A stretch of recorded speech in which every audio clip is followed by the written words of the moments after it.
Hello, this is Simracing Corner and this is my review for the Thrustmaster TMX Pro. This is a wheel and pedal set compatible with Xbox and Windows PCs.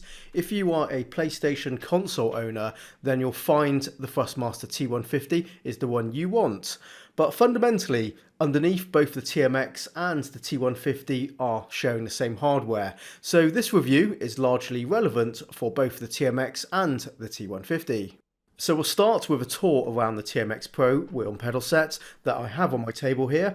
Then in the second segment of the video, we'll have it installed on my cockpit and we'll talk about how it performed in racing games and all the things I liked and disliked about the TMX Pro. And finally, some final words to wrap up the review.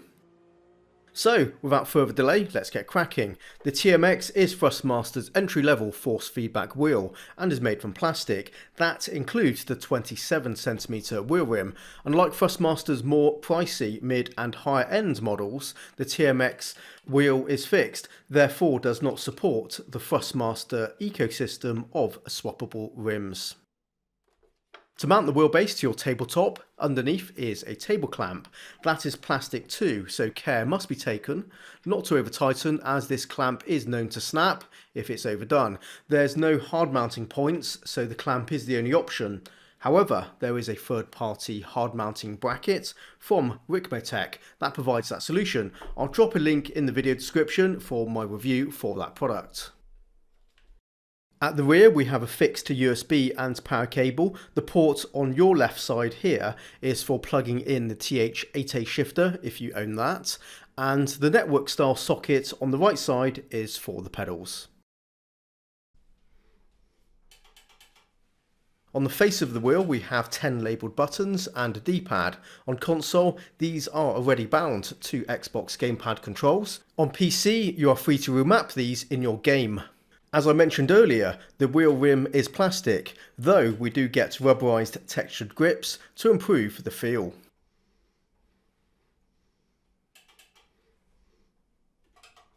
The metal paddle shifters are quite decent. They are easy to reach, a good size, feel solid, and the spring resistance is not bad at all. The mode light is something to take note of, and this setting depends if you are using the 2 or 3 pedal set with your TMX. As we have the Pro here, that comes with the T3PA pedals, that's 3 pedals, and you will want the light to be red.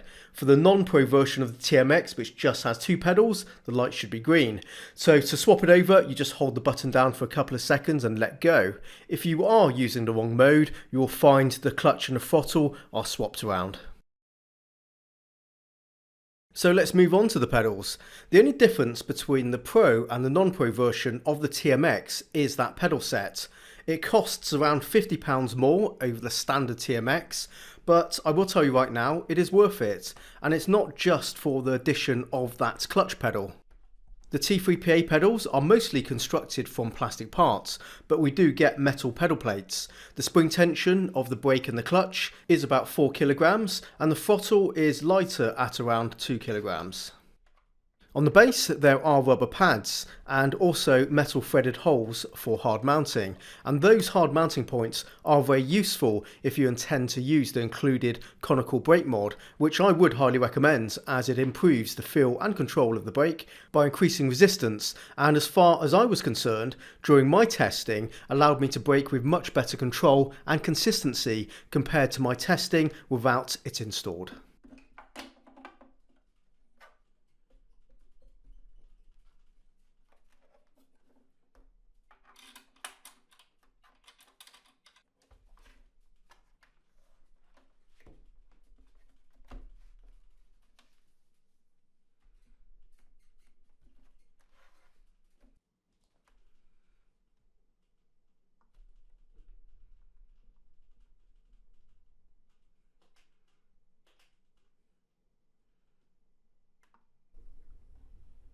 The pedals have some basic adjustments using those pre-drilled holes to move the plates on the pedal arms.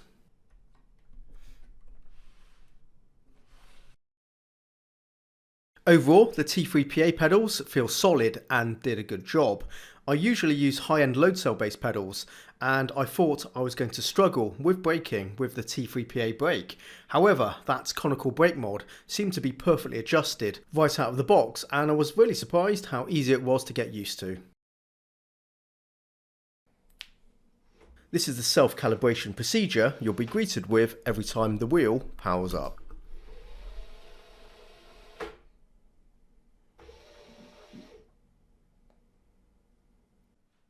The software control panel for the wheel is straightforward to follow. The main tab enables you to test the functions to make sure all inputs from the wheel and pedals are being registered correctly.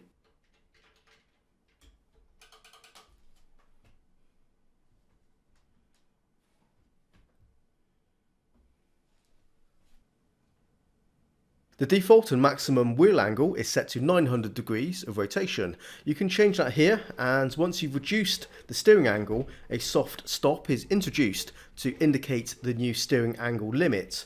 Reducing the steering angle means the full steering lock of cars will be aligned to the steering angle set here, so you can do that if you want the steering to be more sensitive, but for most games you can just leave it at 900 degrees. The Test Forces tab lets you test the force feedback strength with a variety of effects.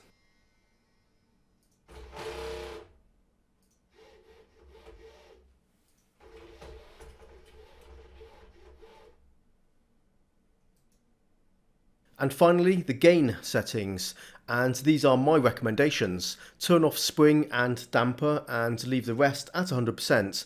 When you want to tune the force feedback strength, do that in the game itself rather than this control panel. In some of the driving clips coming up, you may see some vertical flex of the wheel. That was because I needed to tighten the clamp just a tad more. I mentioned it earlier, you saw it earlier, it's a plastic clamp, so it is difficult to judge the limit of the clamp. And some of the clips you'll see, it actually looks fine because I did manage to just tighten it just enough and it was absolutely fine after that.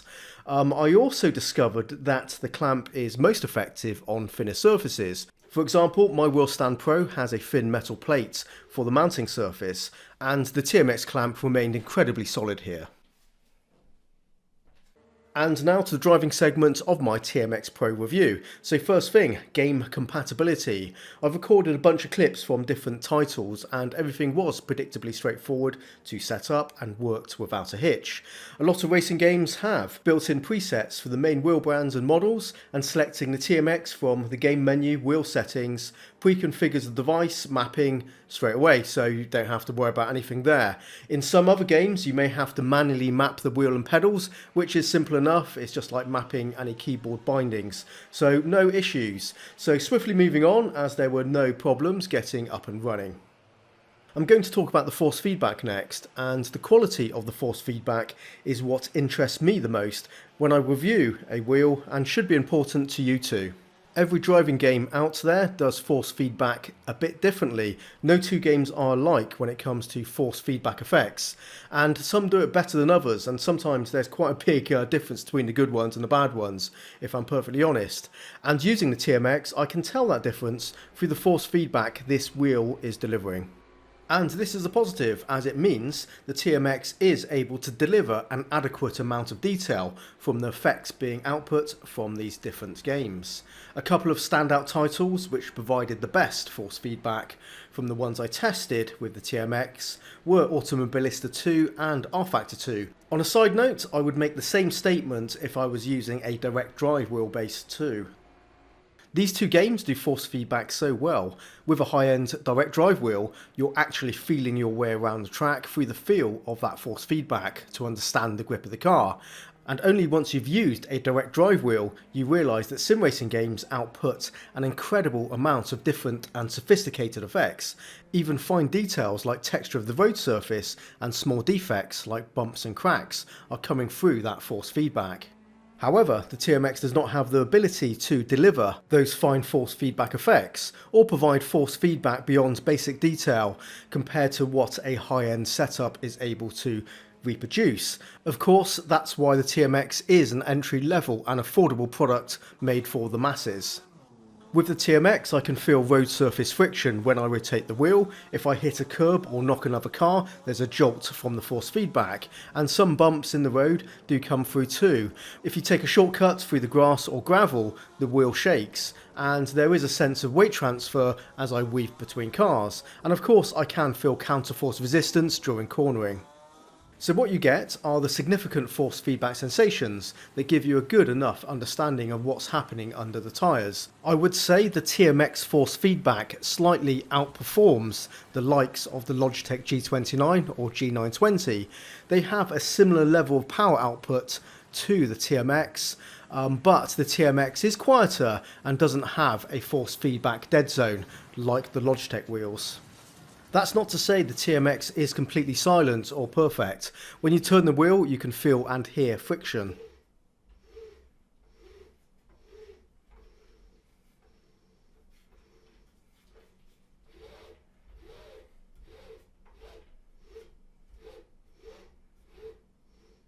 As I rotate the wheel, you can see the notches and feel these as tiny bumps as you pass through them. This leaves you with an ever-present, very slight feel of friction and bumpy sensation from those notches, and this resistance does have an effect of dampening any finely detailed force feedback effects. For me, this is not completely unexpected. This is one of the limitations of a wheel of this price point. Another would be the fairly cheap plastic wheel rim that some people compare to a Fisher-Price toy.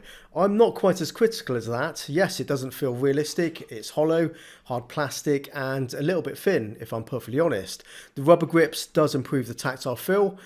I ran the TMX over the course of a 4-week period for this review and I got used to the feel of the wheel. I found it was perfectly satisfactory.